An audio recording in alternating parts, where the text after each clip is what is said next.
working on your philosophy and all those other things. Let's go up this ladder now just to illustrate a point. Is it possible to multiply your income by 10? All kids need to hear this. It's not being taught, I don't think, in the local schools.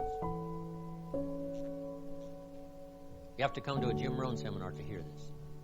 I never heard it until I was 25. It's possible to multiply your income by 10. If we searched around the Palm Springs area, could we find somebody that makes $50 an hour? The answer is yes, of course. So it's possible to multiply your income by 10. Could you multiply it by 10 again? That's $500 an hour. If we searched around this area, would we have to search very long until we find someone that makes $500 an hour? No. Everybody agrees. So it's not only possible to multiply your income by 10, it's possible to multiply by 10 again. Now, would it be possible to multiply it by 10 again? $5,000 an hour. What do you suppose I get paid? It's not open for public disclosure. I've lectured with, Schwarzkopf and Colin Powell and Henry Kissinger and all the rest. They get paid well. Schwarzkopf gets $65,000 for a 1-hour speech. So all you have to do is become a general in the Army, win the Gulf War, you get $65,000 for a 1-hour speech. Now Bill Clinton gets what? $125,000 for a 1-hour speech. And then this just keeps on going. On up to the stratosphere. Someone earned $36 million last year for 1 year's work. So that's the ladder. Now, jot this down. To climb this ladder as high as you wish. And you got to underline the word wish. Because part of your future now is what you wish and what you want. How much property will they let you own in America? As much as you want. This is wish-want country. You've dropped into the right place. As much as you want, as much as you wish. And not to have any, when you live in a country where you can have as much as you want, as much as you wish. See, wouldn't that be puzzling to people outside the country? As much as you wish. To climb this ladder as high as you wish in terms of bringing value to the marketplace. And becoming valuable to the marketplace as high as you wish. Here's all you have to do, and Don and Greg heard it all those years ago, and it's a simple analysis, but it's so true. Here it is. One more time. Learn to work harder on yourself than you do on your job.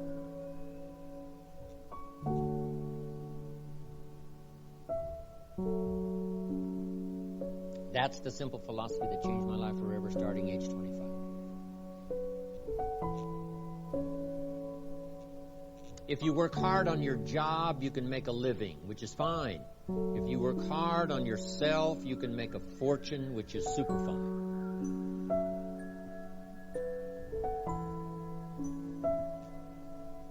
Everything changed for me when I understood this philosophy.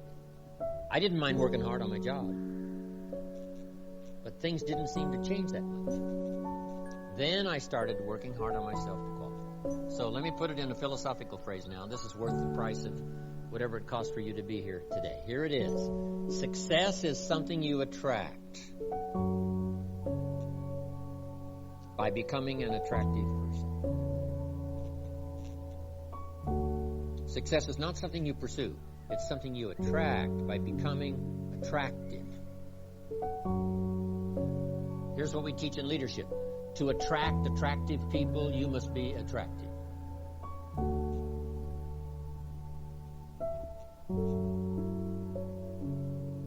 And the whole scope of this we call now personal development.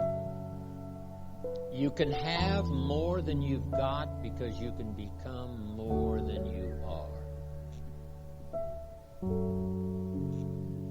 If you can multiply your value by 3, by 5, you can easily multiply your income by 3, by 5, by 10.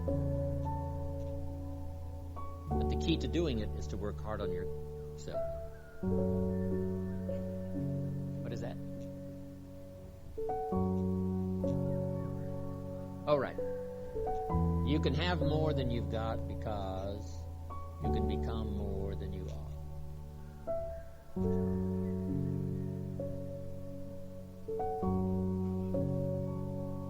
Now, that's why I mentioned this personal development part is learning multiple skills. If it would serve you, multiple languages. Okay? Working hard on yourself. You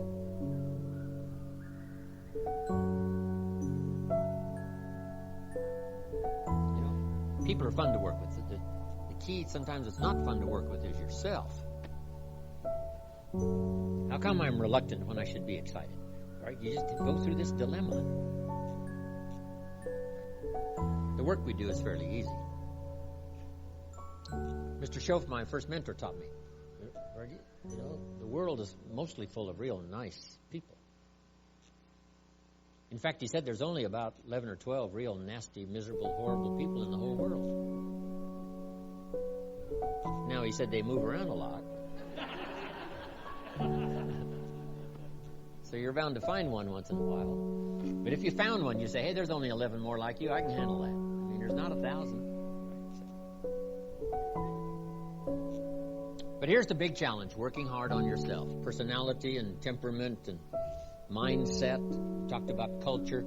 All the stuff necessary to individually be responsible, be a growing, attractive, powerful, skillful, communicating human being. And the world belongs to you. Now, to get others to do the same, that's part of the challenge. But these multiple skills can help you to do that. Now, jot down these 5 key ideas that can help us all to take advantage of the 21st century. Here's number 1. Work on your personal philosophy.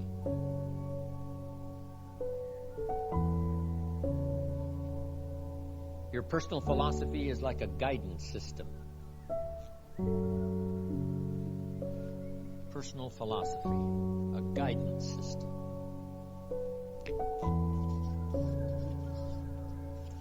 Now, the subject of philosophy is a big subject, you know, spiritual philosophy and economic philosophy and social and all the rest. But your personal philosophy now is like a guidance system. Just draw you an arrow. That'll be your guidance system. And your guidance system only does 2 things. 1, helps you to see the dangers over here so you don't build on the sand, even though at the moment it looks attractive. Blue sky, fleecy clouds. Why not build on the sand? See, you just have to get smarter and smarter at that, not to do that. Now, your guidance system also helps you to find the opportunities over here. And this is what the drama of life is all about. Danger riding side by side with opportunity. Los Angeles, a place for the most extraordinary opportunity probably in the world, side by side with danger. In Los Angeles, when the light turns green, you better not go.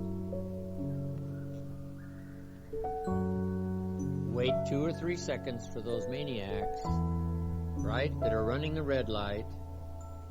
Did you ever blink and say, I can't believe the light is green and there's cars going this way in front of me? That's Los Angeles. If you're a pedestrian and the light turns green, you better not go. If it says walk, you better not walk for a second or 2. To what? Save your life. Save your life. Okay. Danger and opportunity, side by side. Learning to understand one so you can avoid it, how to cash in on the other. Now, jot this down because it's got to be taught early. The guidance system must start early. When a child goes to school, they've got to have a good guidance system working so they can spot the dangers to their health, the dangers to their person, the dangers to their thinking, the dangers to their future. Early, this system has to start. From early training, ideas, information, parents, teachers. And the temptation is always there. When I was a little kid growing up, I saw this cartoon of a little boy with a little devil on one shoulder and a little angel, right, on the other shoulder, both whispering in his ear. The little devil says, go ahead and do it, it'll be okay. A little angel says, no, won't be okay. No. Yes, go ahead. You can get by with it this time. No. What is that? It's called high drama. This is high drama. Every day of our life we're tempted. Cross the line, tempted. Run the light, tempted. Sometimes it could be fatal in a moment. Here's a father who loves his family. He's a respected citizen of the community. He's got a thriving business, but he's late for an appointment. And he's pushing it in Los Angeles. And the light turns red and the voice says, go, you can make it this time. Besides, you're late, go. And now he's dead. This is not an evil man. This is not a bad man. This is a careless man who in just a moment of thoughtlessness loses his life. So everybody's guidance system has got to be alert and working. Whether it's in business, crossing the line. Whether it's a moral question, ethical question, all the rest. All of us, that's why the great prayer says, lead us around temptation. Help us to manage this dangerous side. And then it just goes on and on. This is part of the great drama. The spoiler and the creator. Over here is what? Evil. And over here is what? Good. Over here is darkness. Here's light. Over here is illness. Over here is what? Health.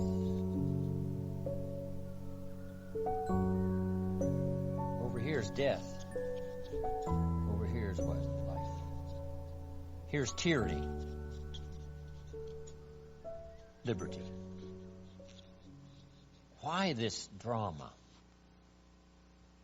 Because it's the only way to create a human drama. So make this note. One of the best I have for the day. Here's what it seems like. Opposites are in conflict and we are in the middle. That's the game of life. Whether it's in business, whether it's home, social, marriage, personal, friendship, health, no matter what it is. It's the drama.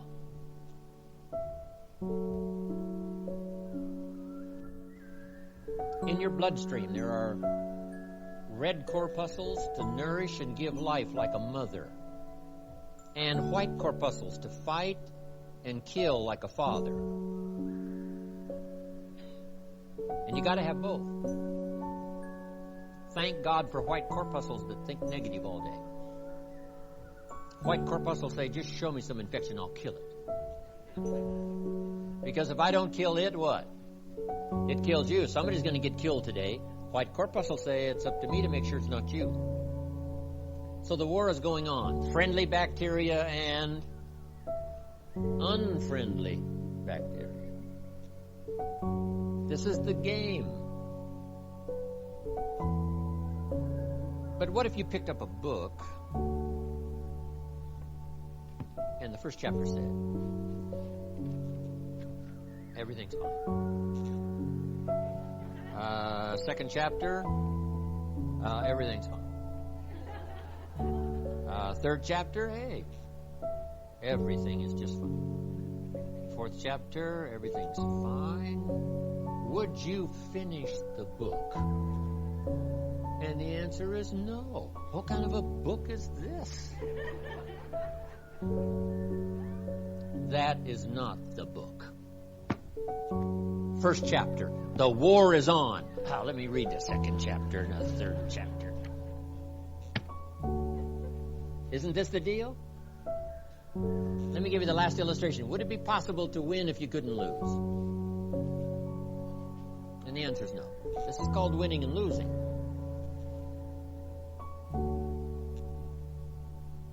What if you put a football under your arm and we all went with you to the nearest football stadium and you, with this ball under your arm, crossed the goal line? Would we cheer and call it a touchdown? No.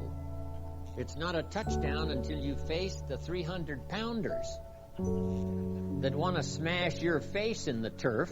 And if you can muscle by them and dance past the area and then cross the goal line, we cheer and call it a touchdown and maybe a championship. But not without the contest. So it looks like God started this whole thing with the angels. A third of them rebelled, and he threw them out. And that started what we call high drama. And the high drama continues today between the spoiler and the creator. And all we have to do now is figure out in our business, social, personal, economic, daily life how to multiply all life systems by 2, by 3, by 5, by 10 by following a few simple guidelines.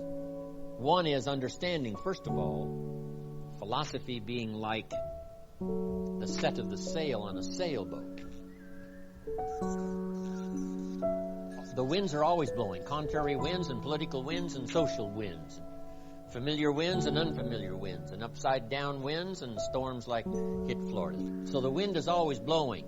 But to get to your dreams and the things you want for yourself and for your family and the money and all the rest, you don't have to curse the wind. All you have to do is set a better sail. And that's what sermons are for. Lyrics from songs, dialogue with conversation with friends.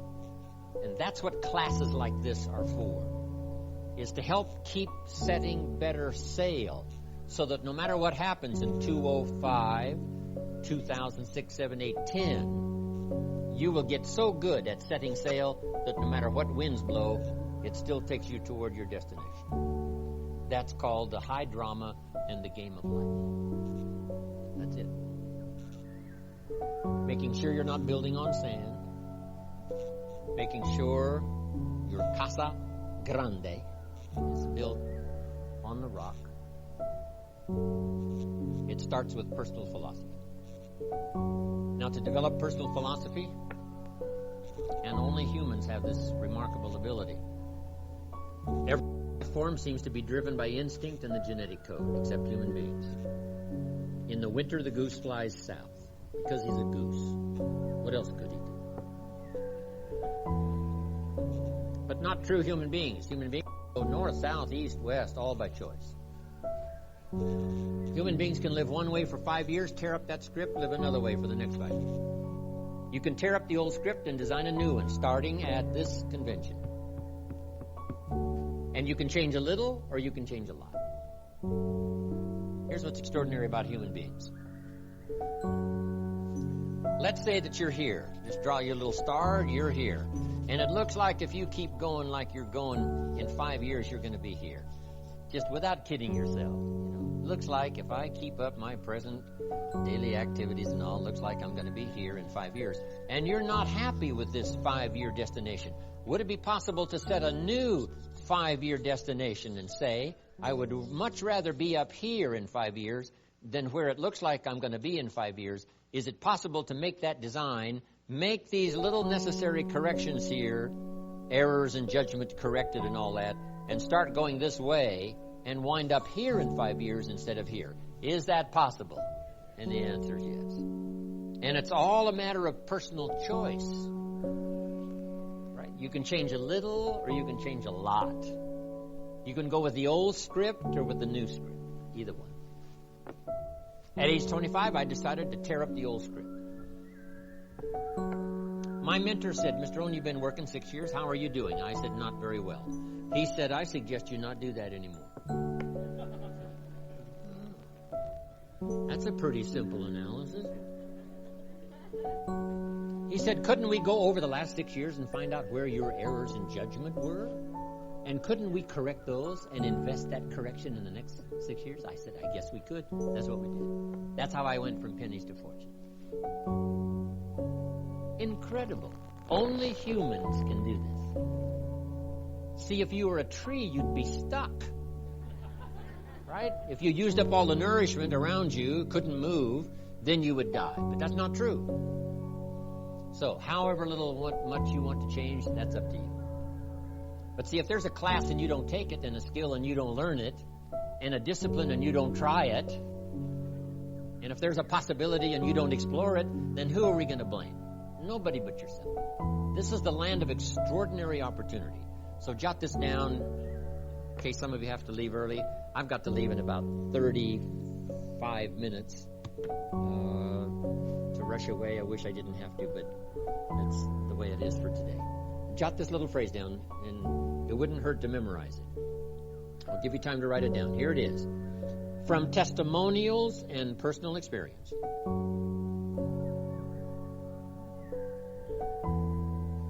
From testimonials and personal experience. We have enough information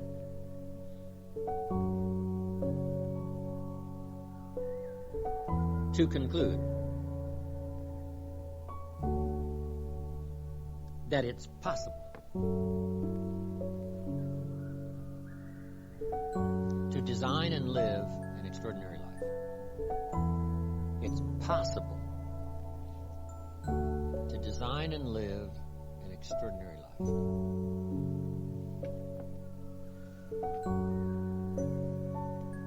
Now I'm going to have you repeat that back to me. Let's all say it together.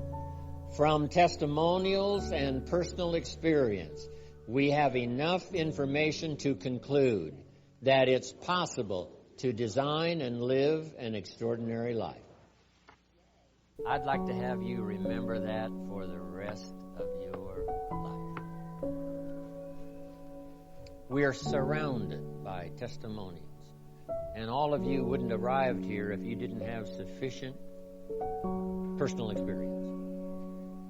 That we all should keep concluding it's possible to design and live an extraordinary life. And whether you do it more slowly than someone else, or whether you set aside the design for a while and you've been coasting, this would be a good time today, during these days of training and teaching, to get better at the design and living this extraordinary life. Now, let me give you the rest of my ideas. The first one was personal philosophy.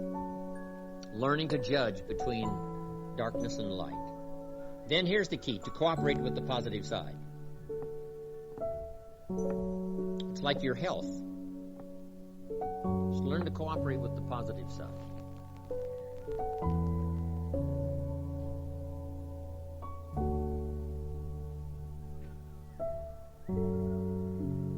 But what if the body calls for a banana and the guy sends it a Budweiser?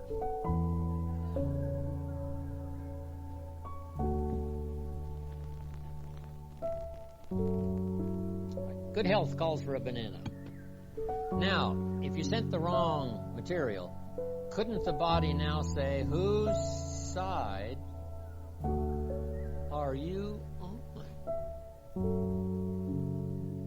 Good health says, I'm working overtime, trying to keep you healthy and push illness into a strong corner. I need some cooperation. And that's what the game of life is all about, to find out where the dangers are, minimize those, push them into a small corner. For a long time in the world, there was more tyranny than liberty. Now that the walls came down in Germany, there's now a lot more liberty than tyranny, along with all of the difficulties and stresses and terrorism and all the rest. Nothing new there. But this is a time of more liberty than tyranny, more light than darkness, more health than illness, more opportunity than danger. These are extraordinary times. If there was ever a time to quickly learn, put it all in order, and move forward on all life systems to multiply their values by 2, 3, 5, 10, this would be the time to do it. Now here's 4 more key ideas. One is personal philosophy. Here's the next one, attitude. How we feel plays such a major part in our future. First, it's what we know, so we can make wise decisions about danger and opportunity. But second is how we feel. First, it's how you feel about the past. You need a healthy attitude about the past so that you use it, not live in it, but use it. Not carry it like a burden, but let the wise lessons you learned from the past now serve as fuel to furnish the future. Next, a good attitude about the future. You got to set your goals. We look back for experience, but we look forward for inspiration. We must be instructed and inspired. No better inspiration than to set your goals.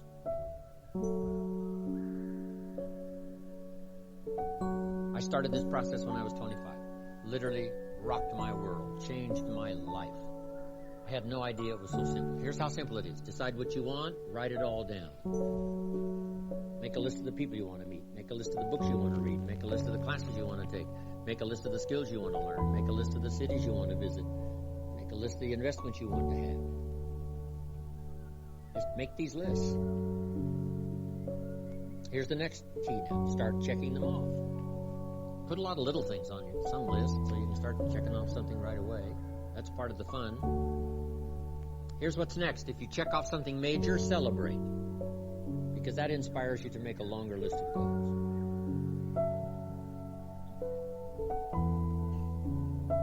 And put everything on your list. Little things, insignificant to someone else, important to you. I put a little revenge on my first list. My mentor said it was healthy. Some of the people who said I couldn't succeed, kid from the farms of Idaho, they went on my list. Couldn't wait to get my new car, drive it up on their lawn. Say, oh, pardon me, here's the money to have it fixed. Just little satisfactions. My Japanese friend, Toro Ikeda, San Jose, California, put on his first list, a Caucasian gardener. Yeah, I like that, Toro. Way back then, everybody had a Japanese gardener. Everybody, Japanese gardener. I said, I'm Japanese, I'm going to have a Caucasian gardener. Okay, little satisfactions, right? Set your goals. Decide what you want. Write it down. Start checking them off. It's powerful stuff. Next, it's how you feel about everybody. If you want to be a leader, true leader, entrepreneur of the highest order, well-respected, unique in your field, here's number one, how you feel about everybody. And this is philosophical as well. You cannot succeed by yourself. So a unique sense of appreciation of everybody goes with the territory of leadership. It takes everybody for each of us to be successful. One person doesn't make an economy. One person doesn't make a symphony orchestra. It takes everybody. For this gathering today, all of you had to be here to make this gathering. Everybody. If one of you were missing, there wouldn't be this many people here.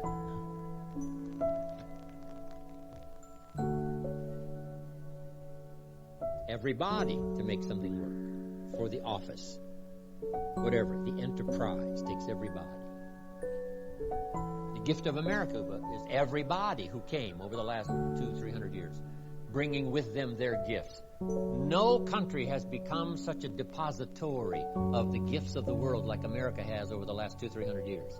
People coming, bringing their gifts.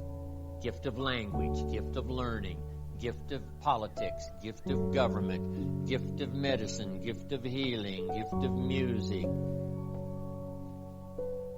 gift of the work ethic. All this came in steady streams from all over the world, making us unusual because of the gifts that were brought. And to understand that and appreciate it now gives you open access to the market that's available to make your fortune. Now what I love to do is go back where these gifts came from.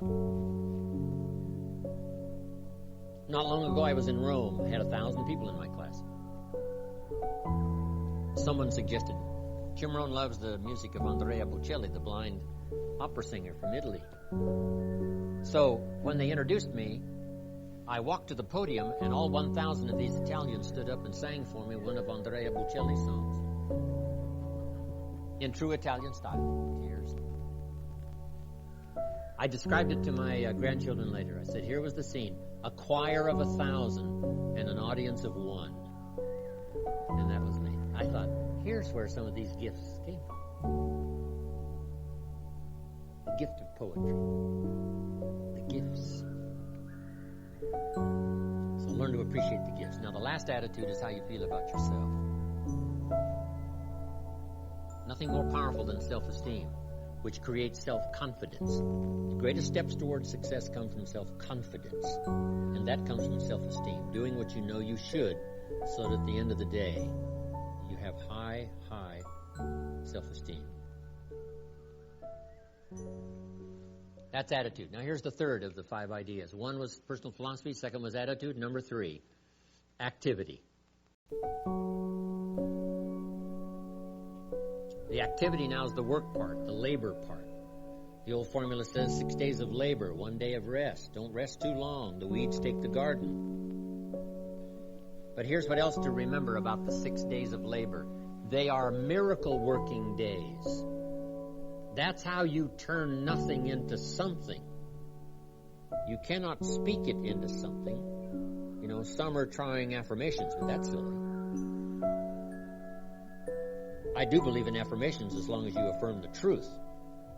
The truth. If you're broke, best thing to affirm is, I am broke. You put that up on the refrigerator. It's called life-changing. If that doesn't do it, put this up there. I live in America and I'm broke. Something is wrong. I've been to college and I'm broke. Something is wrong. See that? If you affirm the truth now, those affirmations are good. Because it's the truth that sets you free. Someone says, every day in every way I'm getting better and better. What if that's not true? Make this note. Affirmation without discipline is the beginning of delusion. It's not called 6 days of affirmation. It's called 6 days of what? Work. Labor. But why embrace the work? Why embrace the work? It is because the work builds the city. The work conquers disease. The work builds an office. The work builds a career. The working on good health builds good health. It's the work that builds a relationship. The miracle piece of turning nothing into something is the work.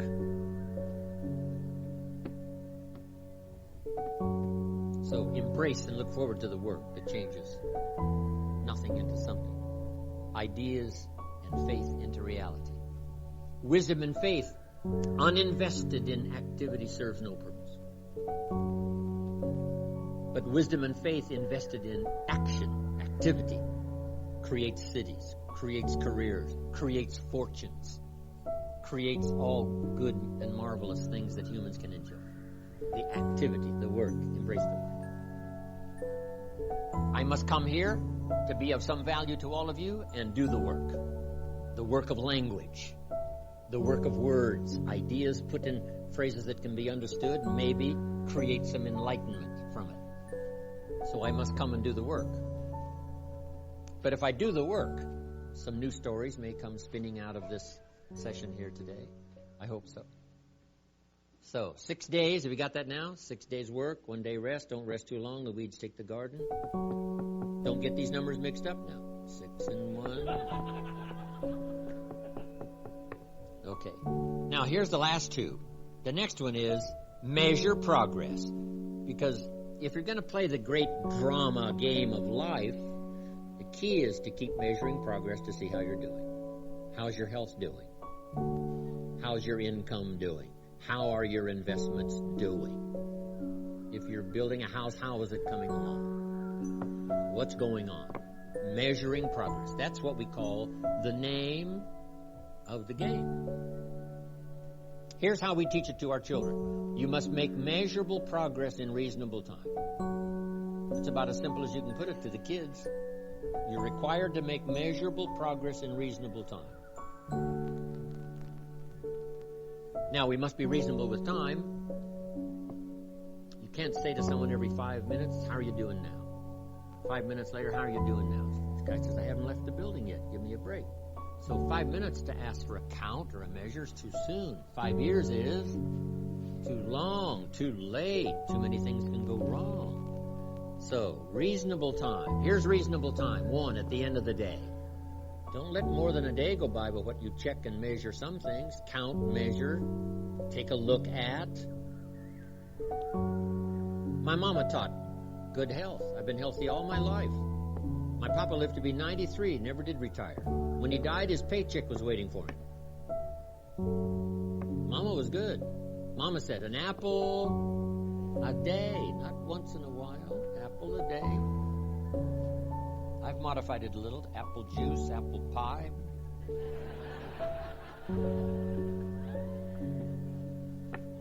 Mama said apple a day. So at the end of the day, check off. The old prophet said, if you're angry, try to solve it before the sun goes down. Don't carry it over for another day. Tomorrow it might be too heavy to carry. A conversation a father should have with his daughter today, because the magic is there. If he waits till tomorrow, the magic could be gone. Today, a reasonable time to count. How are you doing? You have how many properties now? Right? It's been 6 months. You have how many now? It's been 1 year. Now you have how many? It's been 2 years, and now you have how many? How many? It's the key. Count. It's the deal. Success is a numbers game. How many years do you want your child to spend in 4th grade? Approximately. About what? One grade, 1 year. Progress. 1 grade, 1 year. And you've got to set up your own measuring system. Don't wait for somebody else to do it. You set it up. Because society doesn't require you not have a heart attack. That you must require of yourself. Society doesn't demand that you build a financial wall around your family nothing can get through. That you must demand of yourself. So the government's not there to measure. Society's not there to measure. You must be responsible enough to measure yourself. How are you coming on this financial wall around your family nothing can get through? How are you doing? And whether it's a few pounds to lose, or whether it's a financial wall, or whether it's a growing office, whatever it is, find some ways to measure so you don't become disillusioned, thinking, oh, it looks okay, when it really isn't okay. Measure, check. Measure, check. It's the game to play. Now, here's number 5. First was personal philosophy. We're affected by what we know. Second is attitude. We're affected by how we feel. I've had this debate with Zig now for 45 years. Should you start with education or motivation? The attitude's the motivation. Philosophy is the education. Zig says motivation first, then education. I say education first, then motivation. It's a good debate. I said, Zig, if a guy's an idiot, you motivate him. Now you got a motivated idiot.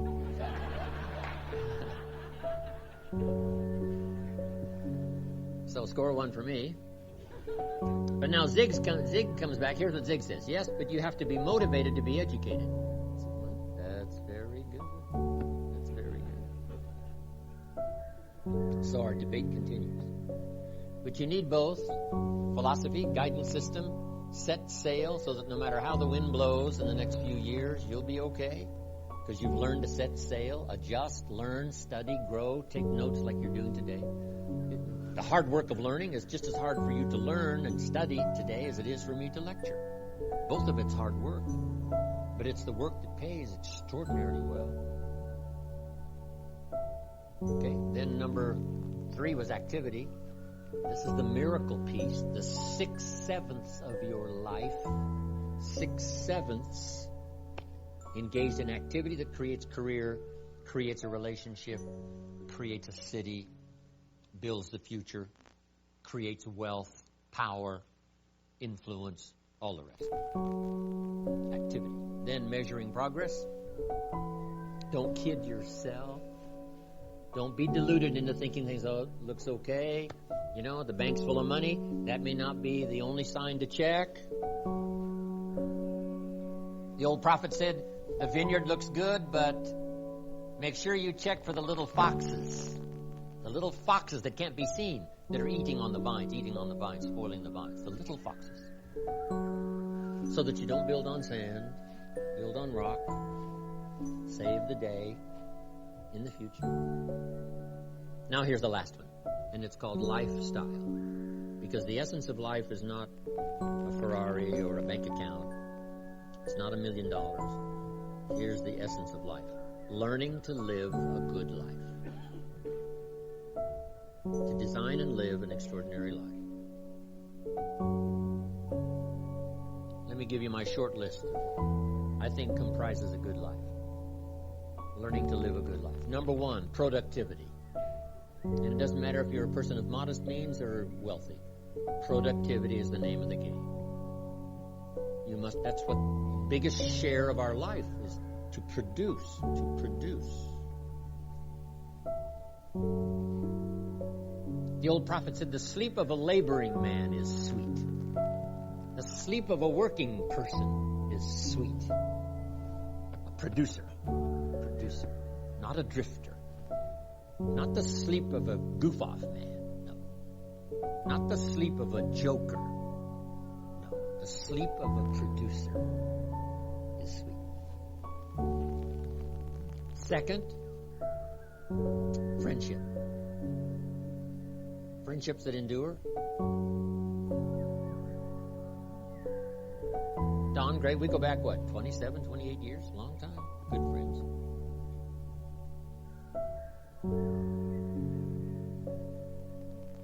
Friends are those wonderful people who know all about you and still like you, right? Those are good friends. Next now is your heritage. Keep that alive, because that's what makes America great. The gifts that came from all over the world. Still in service, still in display. The costumes and the customs and the language and the poetry and the literature. All that made America great that came from all over the world. Deposited here.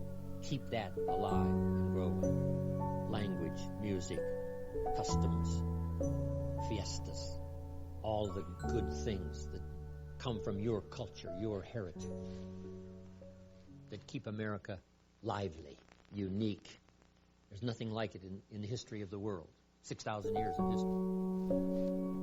Makes us strong, makes us powerful, makes us the envy of the world. Next is your spirituality. Whatever you might believe about spirituality. I've got 3 words for you to consider. Jot these down. Remember them forever. Number 1, study. Whatever your spiritual persuasion, study it. Don't leave it unstudied. Don't leave your spiritual heritage unstudied. So study. Number 2, practice. Don't leave your spirituality unpracticed. Whether it's one-on-one in the marketplace or synagogue or church, whatever. Studied, number 1. Practiced, number 2. 3, taught. Don't leave your spirituality untaught. Pass along what's become valuable and beneficial to you. Pass it along to someone else, especially to your children. That's how we build the strong foundation for the country. Families well taught, well instructed. Next, something my parents taught me that they practiced all their life. Now I practice. Don't miss anything. Don't miss the game. Don't miss the concert. Don't miss the performance. Don't miss the show. Don't miss the conversation. Don't miss the sermon. Don't miss the class. Don't miss anything. Go, look, see, learn, try, taste. Let that flavor of life be part of your lifestyle. When my father was 73 years old, after my mother was gone, when my father was 93 years old, 93 years old before he died, if you would have called him at 10:30, 11 o'clock at night, he wouldn't be home. He's at the concert, he's at church, he's at the rodeo, he's watching the kids play softball every night somewhere. My parents taught it, practiced it. Unbelievable. Don't miss anything. Don't miss the taste, the language. Elton John sings, she lived her life like a candle in the wind, never knowing who to cling to when the rain set in. What if you missed that? See, that wouldn't be good. George Harrison used to sing before he died, if not for you, the winter would hold no spring. Couldn't hear a robin sing. I just wouldn't have a clue if not for you. Wow. Go taste, go listen, go enjoy. Now jot this down. There's a genius within all of us that recognizes extraordinary value.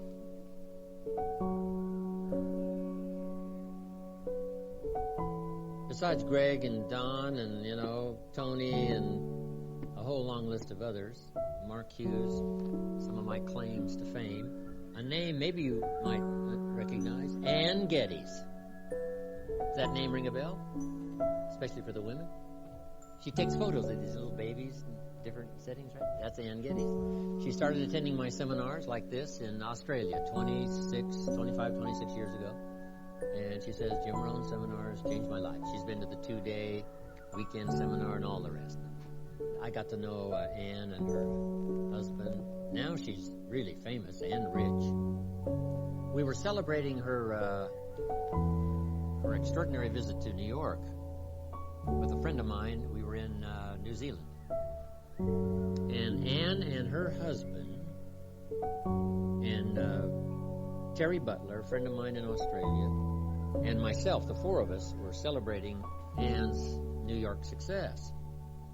And Terry found a bottle of Chateau Yquem, one of the finest wines in the world. I know he paid about $600 for it, which was New Zealand dollars, probably about $400 maybe, American money. But anyway, nice bottle of wine, $400. For the four of us to share. Now, we probably, and I'm sure we did, hope that no one we knew came by. It's just one of those things, right? Because there's only four and there's only one bottle. But anyway, if you would have come by, I'm sure we would have let you taste this wine.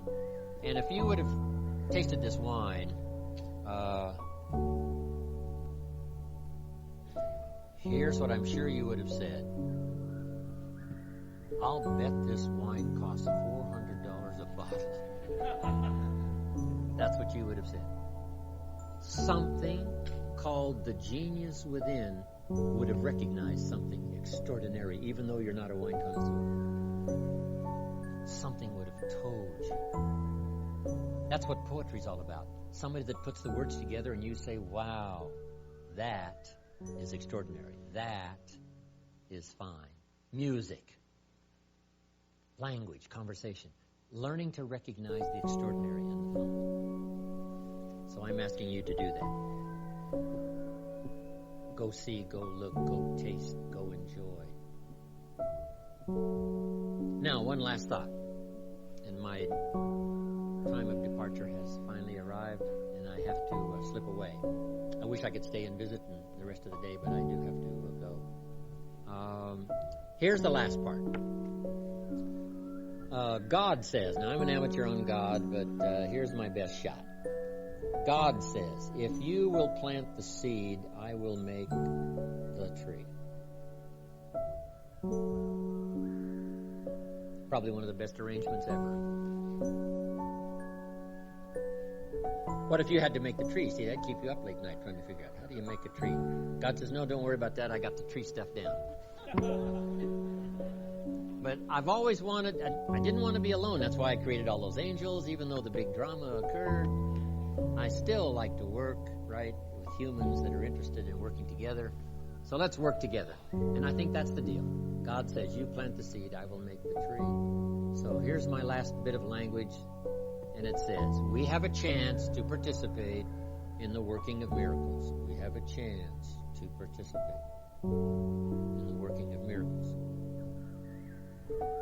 Part of it is the work of our hands. Part of it is the work of our language. Part of it is the work of a soul that cares. Part of it is the work of a compassionate heart.